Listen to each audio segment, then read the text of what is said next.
May adlaw katawhan sa Dios sa Archdiocese sa Osamis sa ngalan sa tong tadlahoron nga Arsobispo Archbishop Martin Sarmiento Humuad Didi ug uban sa mga kahugpungan sa makaparian sa tibok lokal nga simbahan sa Osamis. Kini inyong amigong higala, Father Mark Julius Casaba sa Monte.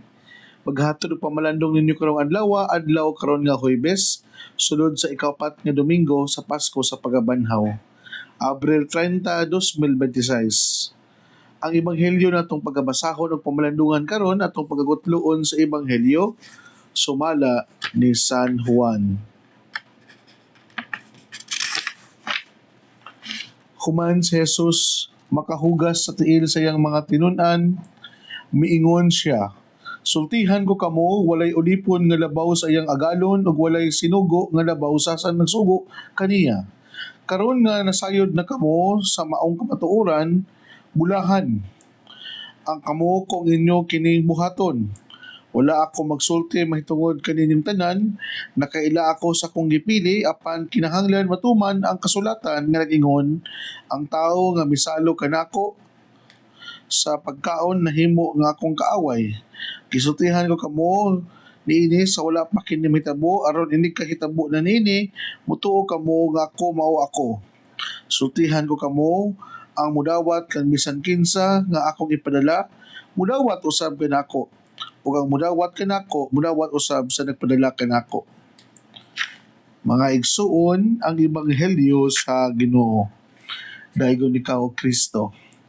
Karon, Abril 30, 2026, ako ang ipahatag ako ang pagtimbaya diha sa ato ang kaubang pare ang nagsaulog siyang birthday karon na si Reverend Father Sean Martin o sa kakolumbanong pare. Happy birthday Father Sean Martin. O ako ang pagtimbay usab sa tanan natong mga kaigsoonang pare na nagsaulog sa ilahang Presbyteral Ordination Anniversary karong bulana in this month of April o sa ilahang mga birthday usab nga nagsaulog sila sa ilahang birth month no sa bulan nga sa Abril. Ako ang pagtimbaya usab sa tanang mga naka human sa ilahang mga kasatag sa mga achievements sa kinabuhi, mga graduate sa senior high, mga graduate usab sa ilang mga kurso sa junior high, elementary, grade 6 o sa tanan mga estudyante nato nga na mga nakabot no na mga achievements sa ilahang kinabuhi. It could be a new milestone na bago na pong chapter silang kinabuhi. Naot pa unta nga dili lang kamo nga graduate, dili lang ta kamo nga nitapos diha sa inyong academic life, kundi ato pong usab nga ipadayon ang atong ongoing formation sa tuang pagkakatoliko, sa tuang sa tuang mga pagtuo nga mas panapdan pa nato ang ato ang pagtagad sa ato ang mga espirituhanong bahin, no? Ano ako man tagag pagtagad mga igsuon kay ang mga tawo mangod karon abi kay nanay mga na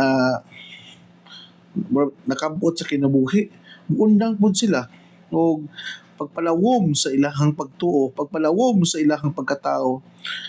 Dili ta muundang sa pag-ila sa kaugalingon, pag-ila sa misteryo sa Ginoo kay kani manggod mao ni makapalawom sa atuang relasyon diha sa Dios.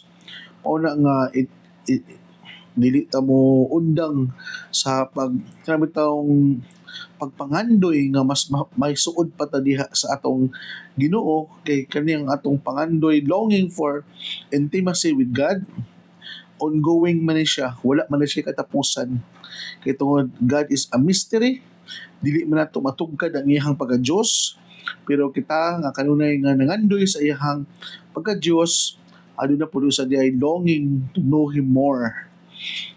And the more we want to know Him more, the more we seek, the more we find joy in turmoil, we find hope in mga problematic situations sa atong kinabuhi. Kay nagtuo man kita nga naay Dios nga nag-uban kanato sa ato ang panaw sa kinabuhi.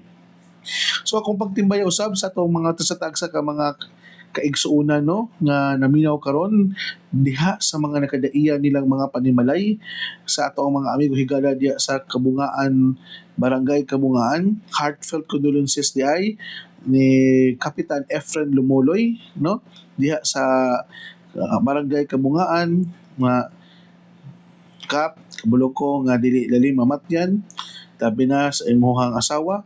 So sa tanang mga taga mga ikisunan nato no nga labi na naganang itong naay mga mitiwela aram itong mibiya na sa ilahang sa aning kalibutanong kinabuhi. Then kalab itong suod kay nimo kanang duol kasi mo kasing-kasing masayod kita nga dili na basta-basta nga kuan kasinatian o uh, binagdaanan sa kinabuhi.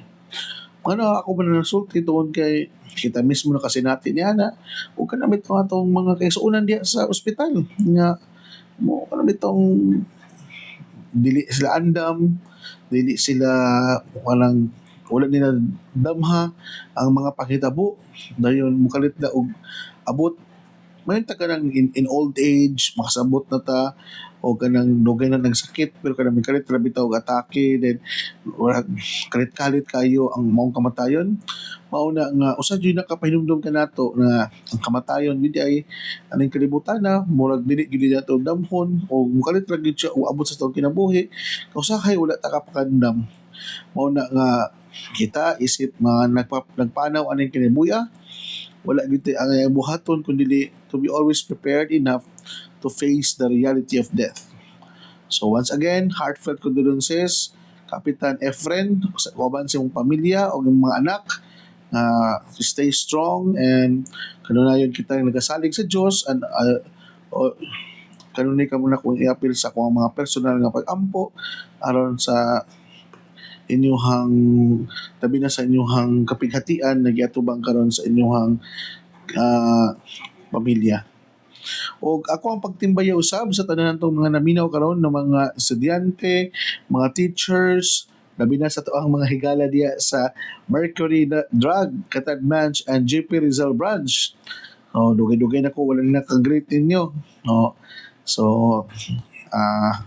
ako nga ihatag diya kaninyo akong pagtimbaya no na kanunay ako ninyo na mo anha diha mo hatag og oras og panahon. So kani usa ka nako pagpasalamat nga kamo di ay kanunay naminaw og mig tangkilik sa ato ang pagpamalandong diri sa pulpito sa kahaningan ang DXDD. Mga igsoon, andi kita sa tong ebanghelyo karon. Ang ebanghelyo ni San Juan. Si Jesus human siya nakuga sa tiil sa iyang mga tinun-an, mingon siya, sultihan ko kamo, walay ulipon nga labaw pa sa iyang agalon, ug walay sinugo nga labaw pa sa nagsugo kaniya. Nindot kay nga pinulong na to mga igsoon, nga kana bitong we should know our self, nung asa ta mo lugar. Kabaluta kung unsa ang ato ang part sa maong senaryo. Mao na nga dili pwede nga kitang tanan mahimo tang agalon. Nay part nga kita mo'y agalon, na part nga kita mo'y sulugoon. Inana ang kinabuhi mga igsoon. Dili perminti tang agalon, dili pud perminti nga kita mo'y perminti ang sulugoon. Ngano ko man gingon mga igsoon. Kay kung naanad ka nga perminti ikaw ang agalon, but pasabot, perminti ikaw ang gipaminaw, ikaw perminti ang masunod, o ikaw perminti ang kanang gitagaan o pagtagad. Pero sa kinabuhi mangod dili man ang kinabuhi ang kalibutan nagtudlo ka nato da gulong ng palad no panahon nga kita ang agalon na panahon nga kita mo sulugon nga kita mo ay submissive sa unsay kabubuton sa atong agalon na panahon nga kita mo'y maminaw o kita mo ay dapat magpaubaya kung unsa ang instruction sa atong agalon. Mao na nga kabalo ta mo lugar sa atong kagalingon ba. Mao man nila pinaka-importante diya sa kagalingon. Ug mao na para nako tagaan na to dili ta perminti ibutang na to atong kagalingon, always put ourselves in a pedestal nga kita perminti ang agalon. No. Dili na mo ang realidad sa kinabuhi. Nagay panahon gyud nga kita mo sulugoon o kita mo ay mosunod o kita mo ay magpaubaya kung unsa ang gusto sa ato agalon. Dayon pagpadayon kita mga igsoon, ingon si Jesus, karon nasayod na kamo sa maong kamatuoran, bulahan kamo kung ang inyo kining buhaton. Na mao na gina na sa kinabuhi magud nato god bisag kabalo ta nga mao na ni ang realidad sa kinabuhi nga dili sa tanang panahon kita ang naa sa taas, napoy usahay kita nasa ubos. We should always accept the reality na okay, one factual check na angay natong tumanon. Dili ta moingon bitaw nga moingon to sa tong kaugalingon nga no, ako mo perminti masunod kay ako mo'y hari, ako mo'y taas ninyong tanan. Dili gid na mulungtad na realidad mga igsoon. Ado na gi oras o panahon nga kita mahimong mas ubos o musunod usab sa mas labaw pa kanato. Mao na nga si Kristo iyahan ni siya gidawat na realidad nga siya biyanhi diri sa kalibutan tungod kay siya mingtuman sa unsay mando sa iyang amahan nga mo'y nagpadala kaniya. Kung siguro kung ato pangutanon si Kristo, gusto ba gyud siya nga sakiton? Gusto ba gyud siya nga patyon? Gusto ba gyud siya nga moagi sa mga kasakitan? Mingon ta siguro sa tawhanon nga realidad o tawhanon nga pagbati, kinsa ganahan anagod. Pero tungod kay gipaubaya man niya ang ihang kabubuton o ihang ang plano ngadto sa amahan nga mao ay nagsugo kaniya, mao na nga gituman siya. Mabitaw na nga ano bitong mga sundalo, mao gini sila perfect model sa obedience. Ngayon naman, ikaning mga sundalo bitaw nakabantay ko bisan pa o kanang ang ilahang kaaway plastar na kaayo, kasi pag ilang kaaway, pwede na nilang patyon din sa atubangan, pero mo mangayo gud na sila daan og consent o kanang unsa gid ang last say sa ilahang nasa taas. Grabe ang chain of command aning mga sundalo mga igsoon. O kana siguro pod mao na ang angin to makatunan na kana bitaw bisan pa o kanang you have in control of everything, muingon niya punta nga Lord, unsa ba gyud ang imong kabubuton? Unsa ba gyud ang imong gusto mahitabo? Inana ang pinakanindot kayo nga painumdum na itong tanan, no? Kabisan pa og ikaw bitaw na nakay power o an authority, pero mananghid pun ka sa mas labaw pa nimo ba? Nindot kay nga painumdum mga igsuon. Kay ngano man, kay kani nga pahimangno nato, usa kani ka pahimangno nga bisan pa og naa kay otoridad, naa kay power, there is more powerful and there is more greater than you, and that is our Lord God. Mao na nga bisan pa og gana bitong na hawak na nimo ang hawak na nimo ang bit dito, ni hawak na nimo ang balaod. Dili gyud ta ingon nga magbuot-buot perminti. Mananghid gyapon gyud ta sa Ginoo nga mas labing labaw pa kanato. And that is the rule of Jesus Christ. Kaya bisan pag mayroon siya nga siya usak a Diyos, pero siya gipadala sa amahan o gituman ang unsay kabubuton sa amahan, bisan magdili man dali o dili man inana ka easy ang misyon na gipabuhat diya kaniya. May submit siya, may tuo siya, may tuman siya, kay kabalo man siya na ang tungod aning ang gibuhat mahimuot ang amahan ug mao ni kabubuton sa amahan kay maumang kani ang maghatag og kanang kaluwasan sa kadaghanan. Marami taong kabalo siya ba nga pwede siya nga mo disobey but he preferred to obey kay tungod just to fulfill sa plano sa kasaysayan sa kaluwasan. Palayon ta mga igsoon. Ingon si Jesus sa Ebanghelyo ni San Juan, wala ako nagsulti mahitungod kaninyong tanan, nakaila ako sa akong gipili, apan kinahanglan matuman ang kasulatan na nag-ingon, ang tao nga misalo kanako sa pagkaon, himo nga akong kaaway. Gisultihan ko kamo nini sa wala pa kini mahitabo, aron ini kahitabo nga nini, mutuo ako nga ako mao ako. Sultihan ko kamo ang mudawat kang bisan kinsa nga akong ipadala, mudawat usab kanako. Ug ang mudawat kanako, mudawat usab sa nagpadala kanako. Nindot siya ka pinumdum mga igsuon. Nga if you simply listen to me, you listen to the one who sent sa nagpadala kanako. Kung dili po mo pili nako, mura po gi-reject ninyo ang nagpadala kanako. So nindot kay pinumdum nga sa atong mission sa kinabuhi, dili dita angay mabalaka. Dili dita angay nga ma-discourage kung if we experience rejection because it is not who dili kita ang gi-reject kung dili ang nag-reject nila indirectly gi-reject nila ang nagpadala kanato. So ito pa rin mga igsuon, dili gyud nato i-take personal ba ang mga panghitabo sa kinabuhi ang kalibutan na. Dili bitaw nato ingon nga nagbuhat ra ko sa akong mission. Dapat dili alam mo ingon ka bitaw nga dili mo na ako. Sige lang.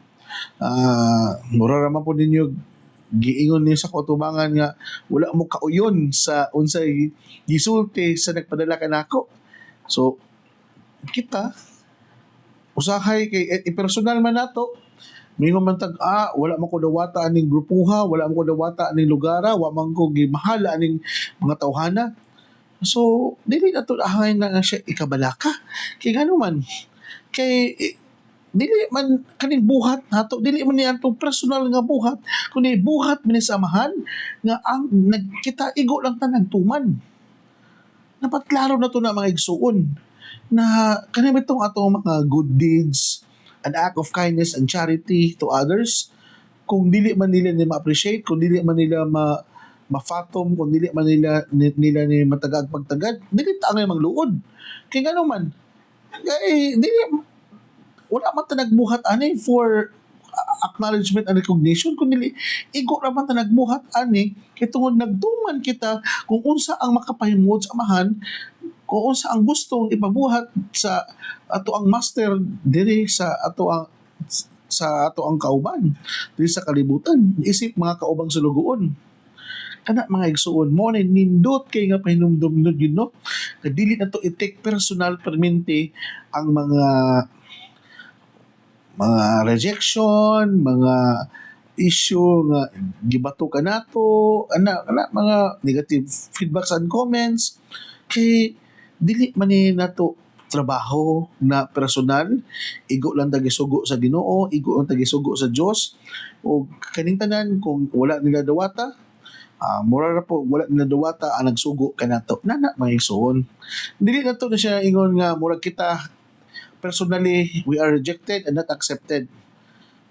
So kung ato isumatotal ang mga mensahe bitaw sa giingon ni Jesus kanato karon nga kita magpaubaya gyud kanunay sa unsay gisulti sa amahan kay kung kita magpaubaya kanunay sa unsay gisulti sa amahan kaning mga gibuhat nato aning kalibutana dawaton matag sa dili mahimo mabungahon or sa dili at least we have done our part.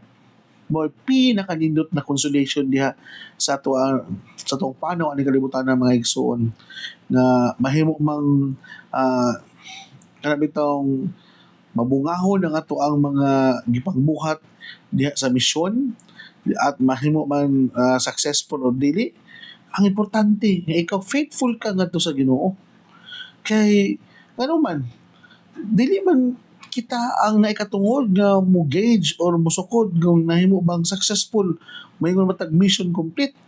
This beyond our concern.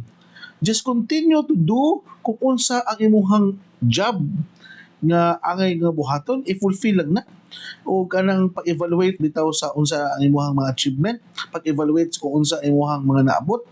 Ayaw, saklaw na sa Ginoo kay siya man ang mas labing nakabalo sa perfect plan, sa perfect nga naka-blueprint nga mission. Siya na pud ang naikatungod nga mo evaluate o siya na pud ang naikatungod nga mo hatag assessment kung unsa kalapad ang ato ang na-fulfill o nabuhat kung kita mo base. Mao na nga dili kita dapat ma-discourage kay tawhanon na kayo ang atong standard if we talk about achievements and success and completion. Mauna nga dapat kanang makayon tag successful ba ta sa tuwang sa tuwang gibuhat. Makayon ba ta nga na-achieve ba nato ang atong objective and goal? Ayaw na siya ipangutana. Just do your part. Buhata lang unsay ang gipabuhat niya kanimo, and God will be the one to evaluate and assess kung unsa ang iyang lantaw sa ato ang performance. Ano ko man ang gitagag pagtagad mga igsuon, kay usahay ang mga tao, ang standard niya very human, kitid ra kayo, ubos ra kayo. Lahi biya ang standard sa Dios. Mao na nga we always go back to the source, we always go back sa naghatag sa maong mission, kay siya man ang naikatungod lamang nga moingon, you are my son and you are successful and yung siya mission complete. Hinaut punta nga kani nga pamalandong nato mga igsuon, no, nakahatag kini og kadasig nga sa ato ang pagbuhat sa ato ang mga misyon aning kalibutan na dili kita masigig ka balaka, sige ka worry kung nahimo ba tang successful, kay tungod ang mohatag ni ang Dios ra lagi ang naikatungod. Just continue to be good, to be kind. Kung unsa man ang angay nimo buhaton, isip magpapanaw o binunyagan og anak sa Dios. Mga igsoon, dili na ko kutob, ayaw ka mo kalimot na ang pulong sa Dios ang gayud nga pamation, pamalandungan ug paningkamutan nga mapuy-an. Ako ang pagtimbaya usab sa ato ang mga sponsor diha sa San Mateo Rizal, Tita Barrera and family with Ate Josie og sa iyang bana na si Kuya Jojo og sa Badyon Kahandig family. Usa tanan natong mga nag-ampo o naghatag og suporta o pagbahal diri sa atong pagpamalandong sa DXDD ang pulpito sa kahanginan. Bulahan ang tao nga naningkamot pagpuyo sa pulong ni Jesus, sama siya sa usa ka kahoy nga gitanom daplin sa sapa kansang andahon dili gayud malaya og timpo sa timbunga buhatag siyang maayong mga bunga. Hinaut pa unta na kining tanan natong nadungog og gipamalandungan, makatabang kanato sa pagkinabuhi nga balaan. Ug mao'y magdala kanato sa atong gitinguha og padulngan ang gingharian sa langit ang gipangandoy sa matag binunyagan. Igsuon ug manausab uban sa pangama sa tumahal nga birhen na si Santa Maria na atong gitawag dinhi sa misa-misnon nga birhen sa kuta, ang Dios unta magapadalangin kanato sa ngalan samahan sa anak ko sa Espiritu Santo. Amen. God bless.